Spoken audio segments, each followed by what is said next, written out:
So I can remember in the midst of my parents splitting up, and keep in mind they were together for 19, 20 years, 2 decades basically. I can remember my father calling me, and this is something I never forget that I don't think will ever be erased out of my memory. Is when he called me and he basically started crying. He said, "Why is she doing this to me?" And that's a cry that I will never forget. What's going on, you guys? It's your boy Ace Man. Welcome back to my channel. Today, guys, I wanted to talk about 3 things I learned from my parents separating that someone who is currently experiencing this, or has already experienced this can either learn from, or if nothing more, can relate to. So, guys, getting right into this, and before I get into this message, actually, I'm not a marriage counselor, marriage therapist, whatever label you want to put on me. I'm not that.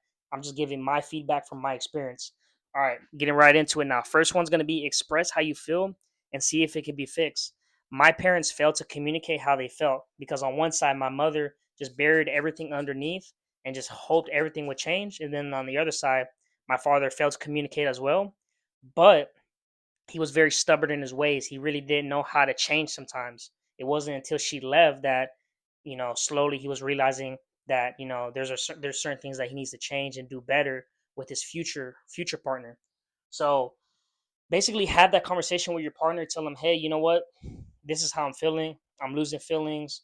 I'm not sure if this is gonna work or not. Have that conversation with them, see if it's gonna work, and try to work towards that. And if it isn't working, you tried your best to make everything to work, then have that next conversation about, okay, you know what, maybe it's time to split up. Let's see where things go from here. All those little intricacies about what's gonna happen next. All right, next one's going to be don't feel you have to carry all that emotional weight on you. At 19, I was 19, 20 years old when my parents were separating. That's a lot for a 19, 20-year old by himself because it was just me and my parents at the household. That was a lot of weight for me to carry, and I suffered in silence through the whole thing.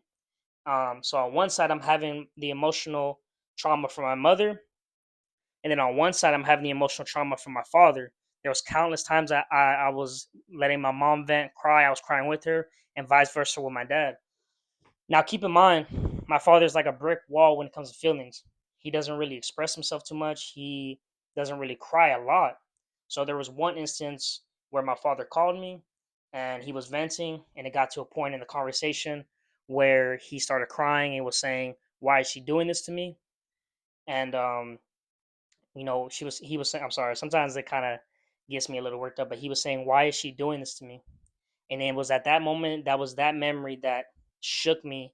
And it is a cry, it is a feeling that I will never forget, ever, ever, ever, because I love my dad and I don't want my dad or my mother to feel that pain.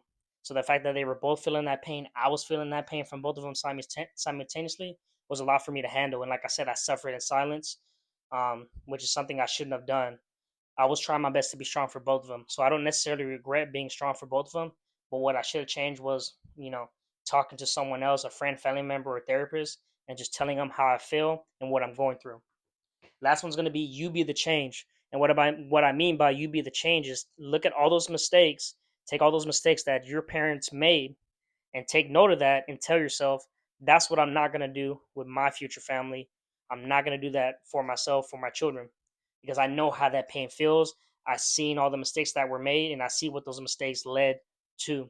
So you be the change, man. That's one of the biggest blessings I'm going to say that I took from that whole experience was um was that which is the process, the thinking of me being the change, me thinking to myself, these are the corrections that I'm gonna make whenever I am in the situation. So that's really the only blessing I want to say that came from that. Um, is me recognizing mistakes and me seeing how I can fix those mistakes for my future self and my future family, like I'm saying. But guys, that is it for the video. I'll probably make some more videos in terms of this, in terms of why things were messed up, what growing up was like for me and whatnot. But I just wanted to talk about these three things right here. So hopefully, someone, like I said, was able to relate to this, could take something from this. But overall, thank you so much, guys, for those who tuned in. Thank you so much to those who watched to the end. If you did watch to the end, please like, comment, subscribe. Thank you so much for your support. I really enjoy doing this, having talks like this, because it's a way for me to express myself. It's a way for me to tell my experience, because whether it's me or anybody else, I feel it's important for you to tell your experiences to others, so that way they can learn of what to do and what not to do, because ultimately that's a little bit of most of what life is, learning what to do and learning what not to do. Thank you so much, guys. Tap in and tune in for more.